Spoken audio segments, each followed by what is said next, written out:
મારી સુહાગરાતના દિવસે મારા પતિએ મને કહ્યું કે મને સુહાગરાત મનાવવા કરતાં જોવામાં વધુ આનંદ આવે છે. તો શું તું મારા દોસ્તની સાથે સુહાગરાત મનાવ અને મને તમને જોઈને આનંદ થશે.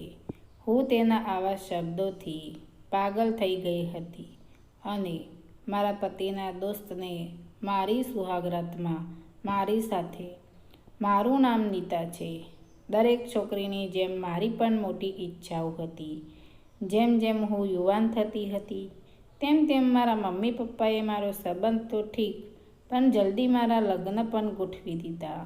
જ્યારે છોકરાને મરવાની અમને પરવાનગી ન હતી, પણ હા, મારા પતિ મને રોજ રાત્રે ફોન કરતા અને મારી સાથે એવી પ્રેમથી વાત કરવા લાગ્યા કે હું શરમાઈ જતી હતી.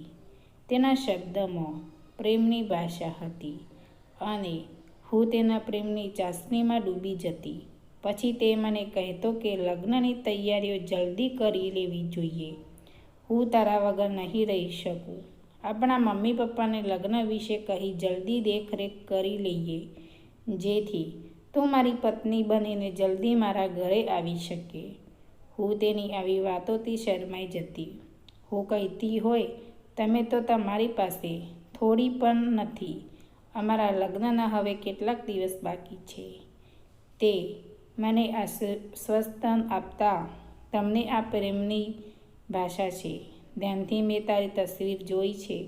હું તારા માટે પાગલ થઈ ગયો છું. હવે દિવસ માટે આરામ નથી અને રાત માટે કોઈ કરાર નથી. નીતા, હું વચન આપું છું કે આપણું જીવન ખૂબ જ સુંદર રીતે પસાર થશે. હું તને ક્યારેક દુઃખ નહીં આવવા દઉં. તારા બધા દુઃખ દૂર કરીશ. તે એવી રીતે વાત કરતો હતો તે મને આપમેળે તેના પ્રેમની ખાતરી થતી હતી. તે દરેક સમયે મારા વખાણ કરતો અને મને એક રાત્રે તેને કહ્યું, નીતા, મને તારી કોઈ સુંદર ડ્રેસમાં જોવા માગું છું જે મને ગમતો હોય. આ સાંભળીને મારા શરીરમાંથી કાંટા નીકળી આવ્યા. શરીર ધ્રુજવા લાગ્યું હતું. મારી હથેળીઓ અને કપાળ પર પરસેવો થઈ ગયો હતો. તેને મને પહેલીવાર આવું કહ્યું હતું ને કહ્યું કે આ કેવી રીતે શક્ય હોય. આવી રીતે કોઈ તસવીર ન લઈ શકું. પણ તે પાછળ જરૂર કારણ કે ટૂંક સમયમાં આપણે લગ્ન કરવાના છીએ અને ફરી દરરોજ તું મારી પત્ની બનીને મારી સાથે પસાર થવાની છે. તેની વાત સાંભળીને મને શરમ આવી. હું પણ તેના પ્રેમમાં ગાડી થઈ ગઈ હતી. તેને મારા પ્રત્યેની સહેજ પણ નારાજગી હું સહન કરી શકતી ન હતી. જો હું તેને ના પાડતી તો તે રિસાઈ જતો અને પછી તે બીજા દિવસે ફોન પણ ના કરતો નહીં. એટલે અમે એકબીજાને ખૂબ પ્રેમ કરતા હતા. અમને પછી ટૂંક સમયમાં અમારા લગ્ન થઈ ગયા અને જ્યારે હું મારે સાસરે પહોંચી અને બધા રીત રિવાજ પૂરા કર્યા પછી મારી નણંદે મને રૂમમાં બેસાડી. મારા પતિને એક બહેન હતી. તે આ રૂમને ખૂબ જ સુંદર રીતે શણગારવામાં આવ્યો હતો. એવું લાગતું હતું કે મારા પતિને લગ્નની ખૂબ જ ખુશી છે. દરેક જગ્યાએ ફૂલોની સુગંધી હતી અને રંગબેરંગી કલરની ચાદર પણ ઘણા બધા ફૂલો હતા. મને મારા શબ્દો વારંવાર યાદ આવી રહ્યા હતા. ફૂલોની સુગંધ અને હવામાનની ઠંડક મારી અને મારી સુંદરતા દર્શાવી અને હું પહેલી રાતમાં મારા પતિના હૃદયમાં એવી રીતે પ્રવેશવા માગતી હતી કે તેઓ કાયમ માટે મારા બની જાય. આ બધું કરતી વખતે હું યાદ કરી રહી હતી. જો કે તે મારા મમ્મી પપ્પાની પસંદગી હતી, પરંતુ જ્યારે મેં પ્રથમ વખત તેમની તસવીર જોઈ ત્યારે તે મને તરત જ ગમી ગયા હતા. અમારા પરિવારમાં પરિચય કરાવ્યો હતો અને હું મારા પરિવારમાં પણ ખૂબ જ ખુશ હતી અને અમારા સમાજમાં છોકરાને મરવાનો રિવાજ ન હતો. એટલે હું મારા પતિની તસવીર જોયેલી. હા, અમે રોજ ફોન પર વાત કરતા. અમે એક લગ્નની રાત વિશે મારી વધુ વધી રહી હતી. હું બેસી ગઈ, પણ તે સમયે મને નવાઈ લાગી જ્યારે મારા પતિ સાથે અન્ય એક છોકરો પણ રૂમમાં પ્રવેશ્યો અને તે દાખલ થતાં જ તેને દરવાજો બંધ કરી દીધો. જ્યારે મેં મારા શરીર તરફ જોયું તો મને શરમ અનુભવાઈ. મારી સુંદરતા સંપૂર્ણ રીતે પ્રકાશ થઈ ગઈ હતી. મેં મારી જાતને મારા પતિ માટે તૈયાર કરી હતી અને મને ખબર નથી કે મારા પતિ લગ્નની રાત્રે કોઈને પોતાની સાથે રૂમમાં લઈ આવ્યો હતો. ને ઝડપથી હસવા લાગ્યો અને બોલ્યો, અરે, તારી જાતને છુપાવવાની શું જરૂર છે? તું સમજ કે આ પણ અમારા સંબંધનો એક ભાગ છે. આ સાંભળીને મારા પતિનો દોસ્ત અમારા સંબંધનો ભાગ કેવી રીતે બને? મેં વિચાર્યું કે કદાચ મારા પતિ તેના દોસ્તને ખૂબ જ પ્રેમ કરે છે અને તેથી તેનો પરિચય કરાવવા માટે તેને રૂમમાં લાવ્યો છે. પણ પછી દરવાજો બંધ કરવાની શું જરૂર હતી? મેં મારા પતિ દોસ્ત સમીર તરફ એક નજર નાખી, જેની આંખો મારા અસ્તિત્વનો હિસાબ લઈ રહી હતી. તો તેના દોસ્તની સામે મારા પતિએ મારું મોઢું તેની સામે કરી નાખ્યું અને મારા ગાલને સ્પર્શ કરતાં તેને કહ્યું, આમ તો તું બહુ સુંદર છે, પણ લગ્નની રાત હું નહીં પણ તારી સાથે મારા દોસ્ત સમીર ઉજવણી કરશે અને તમને એકસાથે જોવાની મને ખૂબ મજા આવશે. અને પછી મારા પતિના દોસ્ત મારા બેડ પર મારી નજીક બેઠો તો મારા હોશ ઉડી ગયા. હું તરત જ પાછી હટી ગઈ અને મારા પતિને કહ્યું, આ બધું શું છે? હું તમારી સાથે ફેરા ફરી છું. મેં તમને 7 જન્મનું વચન આપ્યું છે. મારા રૂમમાં તમારા દોસ્તને કેમ લાવ્યા છો? મારા હૃદયમાં જે કંઈ આવી રહ્યું હતું, હું કહી રહી હતી. મારો શરીરમાં પરસેવાની સાથે બદલી રહ્યો હતો. મારા પતિના શબ્દોથી મારા માથા પર આસમાન તૂટી જાય અને આવી ગયું હતું.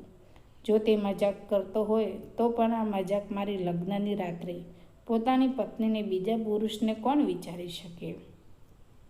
મારા વાત સાંભળીને મારા પતિ હસ્યા અને મારી નજીક આવ્યા અને બોલ્યા, પ્રિયતમ, મને લગ્નની રાત ઉજવવાનો શોખ નથી. મને જોવાની ખૂબ મજા આવે છે. મેં મારા ઘણા દોસ્તના લગ્નની રાત જોઈ છે અને આજે મારી પોતાની પત્નીના લગ્નની રાત જોવાની છે. જ્યારે તું મારી સામે મારી દોસ્તની સાથે હશે ત્યારે મારો વિશ્વાસ કર, મને ખૂબ મજા અને આનંદ થશે. એટલે હવે શરમાવાની કોઈ જરૂર નથી. આટલું કહીને તે જોરથી હસી પડ્યો અને દોસ્તને ઈશારો કર્યો તે કે મારો ઉપયોગ કરે અને મને લાગે કે હું તો મારી જગ્યાએ પર સ્થિર હતી. હું 3 મહિનાથી વાત કરી રહી હતી. તે નિલેશ નહીં પણ તેનો દોસ્ત સમીર હતો. તેણે પ્રેમને દાવો કર્યો હતો. તે નિલેશ ન હતો કર્યો પણ તે સમીરે કર્યો હતો. તેના જાદુ શબ્દોએ મને પ્રેમમાં પડી હતી. તે નિલેશ ન હતો, તે સમીર હતો. તે મારા પર આફત આવી હતી. તેની આંખોમાં કેવી ચમક હતી તે હું તેને સારી રીતે સમજી શકતી હતી. આજે રાત્રે તે મારી સાથે દગો કરી રહ્યો હતો. કદાચ એ વિચારીને તેની આંખો ચમકી રહી હતી. તે મારા પર વહેમ હતું. પણ મારા પતિએ આ બધું કેમ કર્યું? તેણે તેના દોસ્ત સાથે મારા વિશે કેમ વાત કરી અને શા માટે? તેને એ હકીકત સામે કોઈ વાંધો ન હતો કે મેં મારી પ્રતિષ્ઠા તેની સમક્ષ ઉજાગર કરી હતી. હું કશું સમજી શકતી ન હતી. તેણે સમીરને કહ્યું, અરે યાર, તારી સામે આટલી સુંદર છોકરી છે. કારણ કે તેના બંને હાથ મને સ્પર્શી રહ્યા હતા. હું મારા મમ્મી પપ્પાની એકમાત્ર દીકરી હતી. પરંતુ મારી મમ્મીને હંમેશા ઈચ્છા હતી કે મારા લગ્ન સુખી પરિવારનામાં લગ્ન થાય અને હું સંપૂર્ણ થઈ જાઉં. મારું આખું જીવન શાંતિ અને શાંતિમય થાય. તેમણે આખી જિંદગી ખૂબ મહેનત કરી.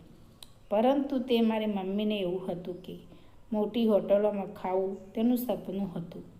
જ્યારે હું મોટી થઈ ત્યારે મારી મમ્મીએ મારા મનમાં આ વાત મૂકવાનું શરૂ કર્યું કે હું તારા લગ્ન એક શ્રીમંત માણસ સાથે કરાવીશ. હું પણ મારા મનમાં એ જ વિચારવા લાગી.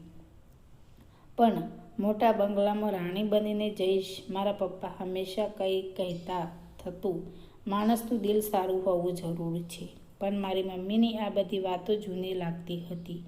તે હંમેશા મારા પપ્પાને એમ કહીને ચૂપ કરી દેતી કે તમે મને જે કંઈ આપી શકતા નથી તેના માટે હું મારી મોટા ઘરની છોકરો શોધી. હું સુંદર હતી.